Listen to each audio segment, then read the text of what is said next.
Sådan er det bare hver morgen hernede i Vinterharzen. Så skal man lige bruge, jeg ved ikke hvor lang tid på at tøje op. Nå, vi skal skynde os i dag, fordi inden at sneen kommer. Den kommer nemlig, og vi skal ud til det vestligste punkt på Teufelsmauer. Den her herlige bjergkamp, der strækker sig mellem Ballenstedt og Blankenburg. Og vi skal til Ballenstedt ud og opleve Kleiner og Großer Gegenstein. Og jeg siger jer, det får jeg se, når det kommer. De ligger simpelthen som jeg ved ikke hvad. Altså, folk har gået forbi dem og undgået dem i århundreder. Det har været et kult sted og er et kult sted stadigvæk, hvor folk kommer og laver alle mulige mærkelige ting. Der er meget mystik og overtro hernede, og hvorfor de gør det, det kan I forstå, når I kommer derud. Vi skal altså med andre ord til, ikke mindst, Großer Gegenstein.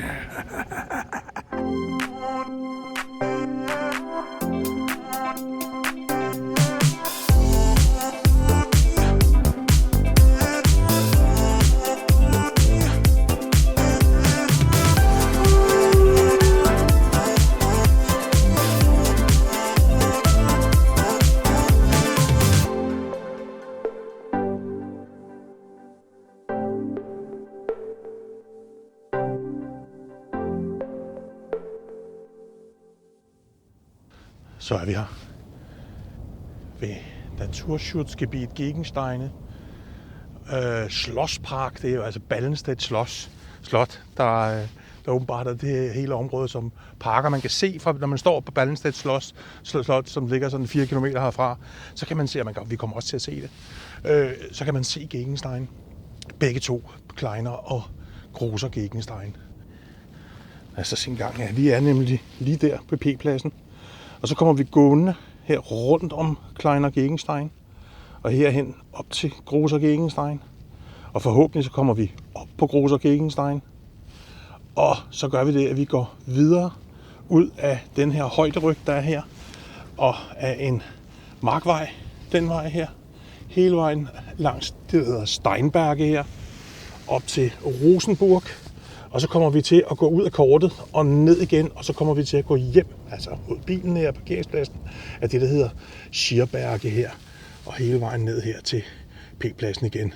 Så det er turen, vi kommer til at gå i dag, cirka 10 kilometer. Og jeg glæder mig jo altid som et lille barn, lad os komme afsted.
virkeligheden nok det sted på Teufelsmachergruppen, jeg synes er helt, altså ekstra mystisk. Ekstra mystisk i en helt mærkelig forstand. Og det er også Groser og Kleiner Gegenstein, de er omgærdet af mystik og savn, og det er et helligt sted. Og folk er døde af skræk, når de kom her om natten, hvis ikke de var gudsfrygtige. Og en bonde, der var grådig, han døde få dage efter.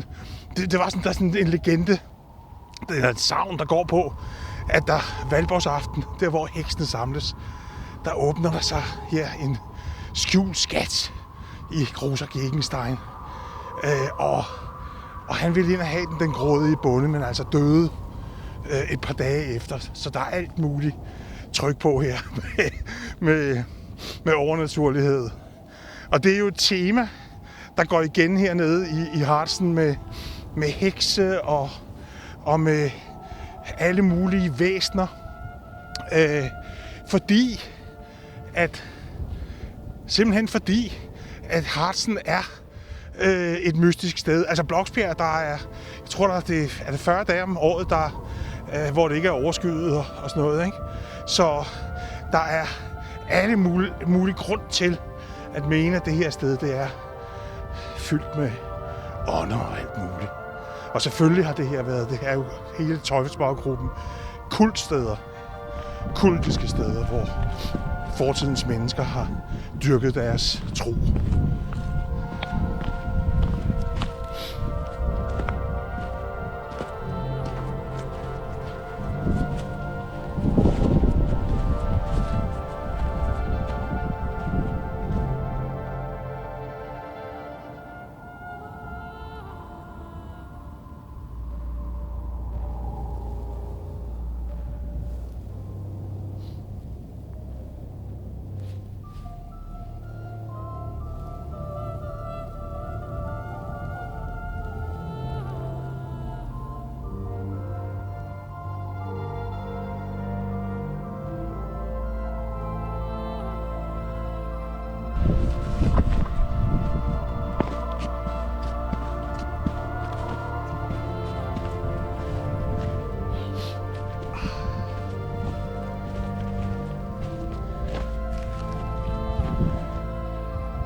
Her kan man virkelig, i den her vinkel, kan man virkelig forstå, hvorfor man kalder det stenskibet.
Sådan. Så er gjort klart til tur op i Groser Gegenstein. Yes. Let's go.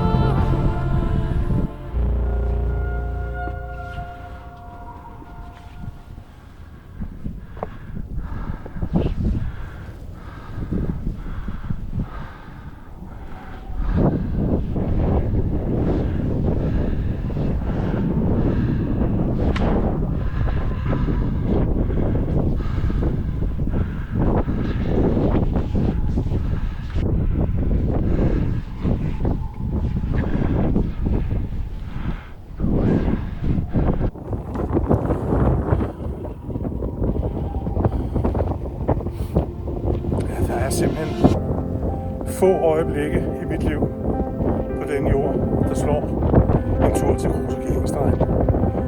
Op ved korset. Se på verden på en helt ny måde. Alt bleger. Alt. Det er ren nydelse. Kontemplation.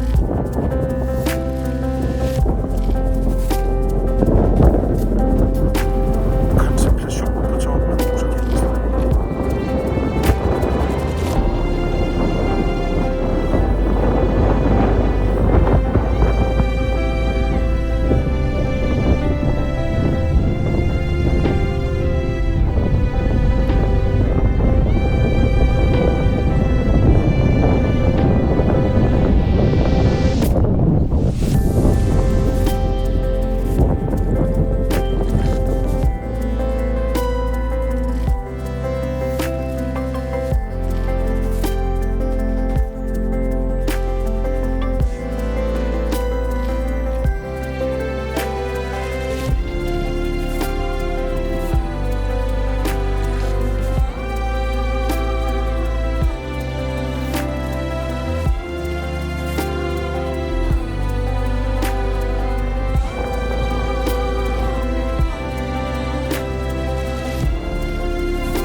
Simpelthen det fedeste lille stykke. Altså sådan små bjerge, man går på og går op og går ned. Det er sådan en total hygge her efter Kruse Kirkestein ned til den sti, vi nu skal gå tværs over markerne på. Og så skal vi have et rigtig flot vy af Kruse Kirkestein fra en afstand, sådan cirka 2 kilometer eller noget. Det ser hammer godt ud. Bare vent. Og fedt. Allerede nu, hvor man bare lige er gået lidt rundt, så har vi skibet i et andet perspektiv fra en anden vinkel, ikke? Kruse Kirkestein. Virkelig.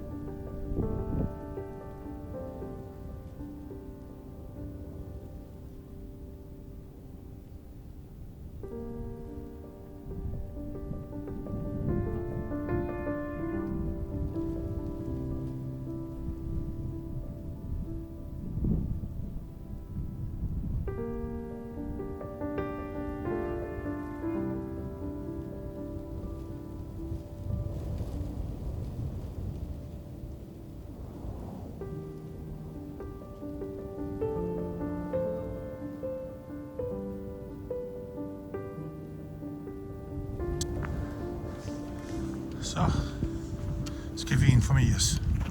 Nu er vi på Steinbergen. Yes. Lad os se en gang her. Forbi Napoleon Ene på vestlige side af Rosenborg. Roseburg. Ja, det er det her. Det er det her med Napoleon. Han blev besejret i 1813. Slaget ved Leipzig kommer vi til at lige at snakke en smule om på et tidspunkt. I hvert fald når vi kommer op til Dickerstein. For op på Dickerstein, der er sådan en plaket i selve stenen, hvor man også hylder slaget ved Leipzig. Altså Napoleon fik tæsk der, og det tog jo ikke mere end et par år, så var det Waterloo derefter. Så der formåede tyskerne og deres allierede simpelthen at give ham tæsk. Og oppe på kigger vi lige en gang herud over til Kruse Kirkestein. Lad os lige prøve at se her. Heroppe på Kruse Kirkestein, der kan I se, at der står et kors. Og der satte man faktisk, jeg mener det var for 50 år efter slaget ved Leipzig, der satte man et kors, der var mindst lige så højt som selve Kruse Kirkestein, altså 20 meter. cirka. Men ikke symbolsk, men desværre så i en orkan, ikke ret lang tid efter, så brækkede det selvfølgelig af og faldt ned 20 meter højt kors. Ikke? Det lyder helt vanvittigt, men det var også som følge af, at man jo altså hyldede, at man havde tæsket Napoleon. Slaget ved Leipzig var før 1. verdenskrig det største slag, man havde oplevet, simpelthen med 600.000, jeg mener helt bestemt omkring 600.000 mand, der tørnede sammen der ved Leipzig.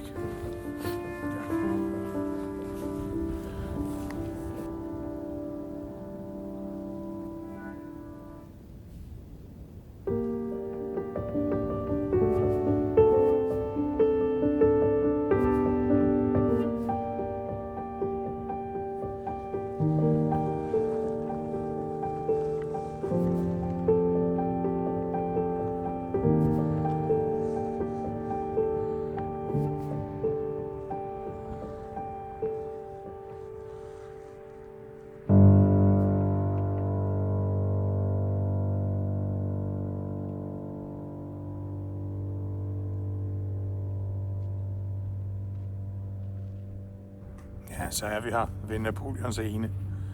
Det var i 1813 og slaget ved Leipzig, hvor Rusland og Sverige, Østrig og Preussen og andre allierede, de slog Napoleon, og der var en hertug heroppe på slottet i Ballenstedt, som gerne ville fejre den enkelte garnison, der her fra området havde været med til at være så standhaftig mod Napoleon, at han ligefrem plantede nogle træer, nemlig de her Napoleons ege, så at man kunne hædre garnisonen for deres fortræffelige soldaterarbejde.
Nå, men nu kan vi jo se den lille lave bjergkæde, jeg faktisk kan gå på hele vejen.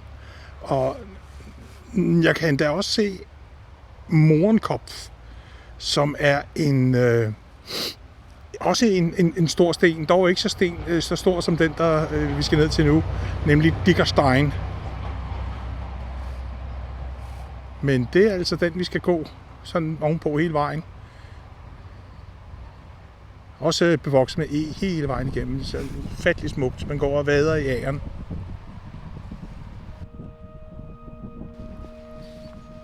Der har vi den sand.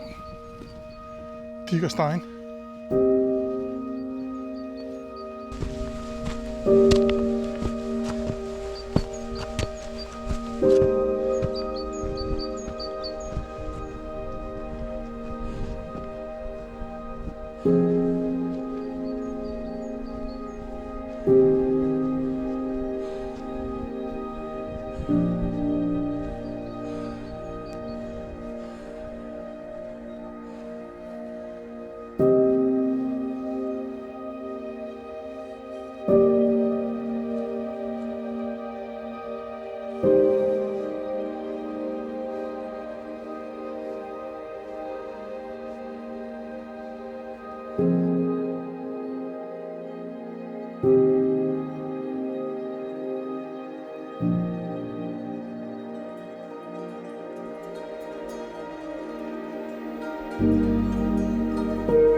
Det er simpelthen så vildt romantisk. Det er begyndt at sne lidt. Det er sådan nogle små fnuk, der er i luften.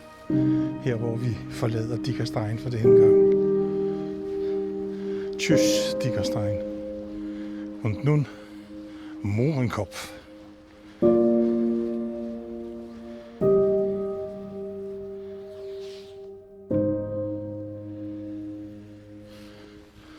Nå.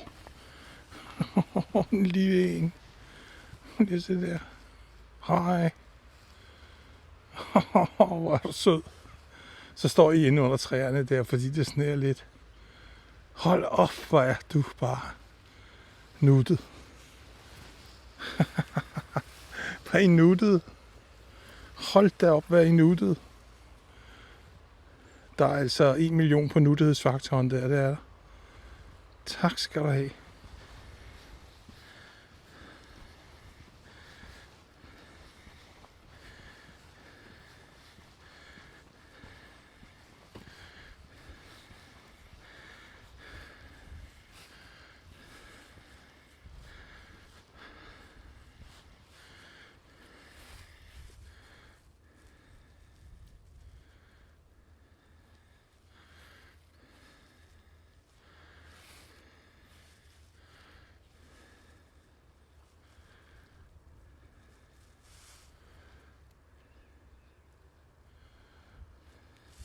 Der er den. Mohrenkopf. Låst inde bag et hegn. Der er den oppe. Når vi passerer den her på Schierberge. Det var ikke Mohrenkopf, for den står her. Her står Mohrenkopf.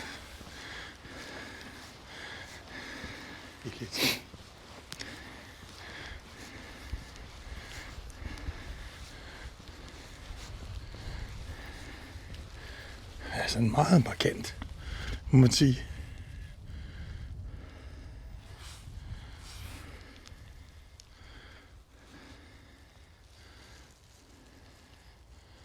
Sikke udsigt.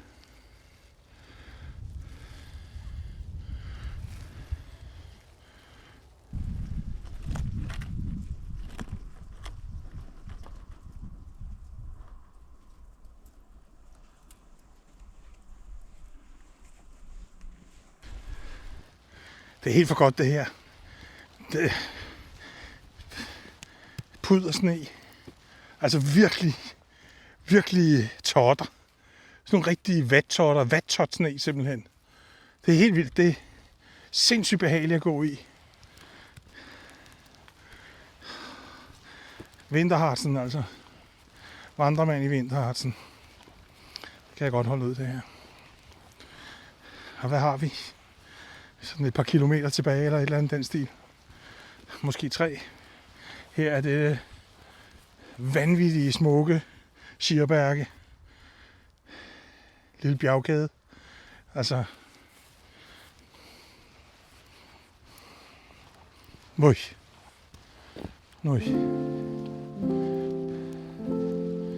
Kontemplation 2.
Kleiner Gegenstein, Großer Gegenstein, helt ude. Rigtig, rigtig godt, at vi tog opstigningen, før det begyndte at sne. Helt klart. Sådan nogle sandsten der, de bliver helt vildt glatte, når det regner, eller i særdeleshed sneer.